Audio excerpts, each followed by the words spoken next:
तिसऱ्या मार्गशीर्ष गुरुवारी देवीला असं सजवलेलं. सुरुवात केली तिथली जागा साफ करण्यापासून. आज फुलं भरपूर होती आणलेली, त्यामुळे पाटाखालीही फुलांचीच रांगोळी काढली.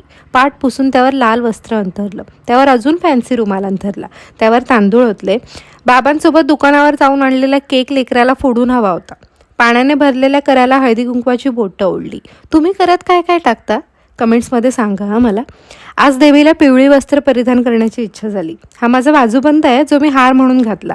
2 वाट्यांचं छोटं आणि काळी पोच जास्त असलेलं एक मोठं मंगळसूत्र घातलं. एक लांब हार घातला.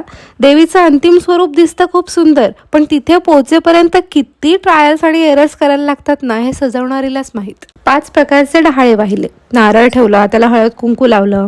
आज देवीला या मुखवट्याने सजवणार आहे. दोरी बांधून घेतली आहे पाठीमागून, कानातले घालून घेतलेत. मुखवट्याला वरती एक होल आहे, ज्याला मी माझ्या कानातल्याने लपवलं. त्या कानातल्याला लाल लटकन आहे, त्यामुळे ते चांगलं पण दिसतंय. हो ना, दिसतंय ना चांगलं. मुखवटा नारळाला बांधणं पण कधी कधी ना कठीण वाटतं, कारण देवीची नजर कधी खूप खाली होते, कधी खूप वरती, कधी तिरकी होते की काय असं वाटतं. जेव्हा देवी माझ्याकडे पाहतीये असं मला वाटतं, तेव्हा मी थांबते. मग तिथून पुढे काय मी छेडत बसत नाही मुखवट्याला. आज देवीसाठी वेणीऐवजी 4 गजरे आणले, गुलाबाची फुलं आणली, त्यापासून एक गजरा बनवला आपला नॉर्मल सुई दोऱ्यामध्ये गुंफून. तो भला मोठा गजरा काही नारळावर टिकेना. हा रुमाल ना मी नेहमी देवीच्या माथ्यावर ठेवते, मग त्यावर गजरा टिकला, पण ते डोळ्यांना तेवढं भावत नव्हतं. सगळं काढलं, पुन्हा प्रयत्न केला, यावेळी जमलं. गजरे पण पाठवून व्यवस्थित अरेंज केले. वरून रुमाल ठेवला, नथ चिकटवली, समई सजवायला घेतली. कधी कधी समईतलं तेल खाली उतरतं, मग लादी चिकट होण्यापेक्षा डबा परवडला. फुलांनी सजवलं समईला, वात तयार केली. नंतर व्हायला या आसनाकडे, ज्यावर लक्ष्मी देवीची मूर्ती स्थापन करायची आहे, म्हणून आसनाला पाकळ्यांनी सजवलं. तुपाचा दिवाही समोर इथेच सेट केला. मग ठेवला एक गणपती बाप्पांचा आणि एक कुबेराचा विडा.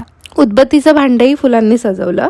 सगळीकडे पाकळ्या पाकळ्या झालेल्या त्या एका कडेला सरकवून घेतल्या. समईची ज्योत लावली. कुठल्याही पूजेची सुरुवात दीप प्रज्वलित करण्यापासून करायची, हे मी तुमच्याकडूनच शिकली आहे. सगळ्या देवतांवर हळद कुंकू अक्षता फुलं वाहून पूजा करून घेतली. आपल्या अंगणातला पाचू देवीला वाहिला. उदबत्ती ओवाळून पोथी वाचून घेतली. आरती ओवाळून प्रसाद दाखवून घेतला. आजी पूजा कशी मांडले? खूप सुंदर सालस दिसत होतं देवीचं रूप. हा मुखवटा, पाटावरचे रुमाल, देवीची वस्त्र, चांदीच्या पानाचा विडा, सुपारी, देवीचं सिंहासन, लक्ष्मीचा दिवा, हे सगळे प्रॉडक्ट स्टॅक केलेत. स्क्रीनवर दिसत असेल तुम्हाला, तिथून खरेदी करू शकता.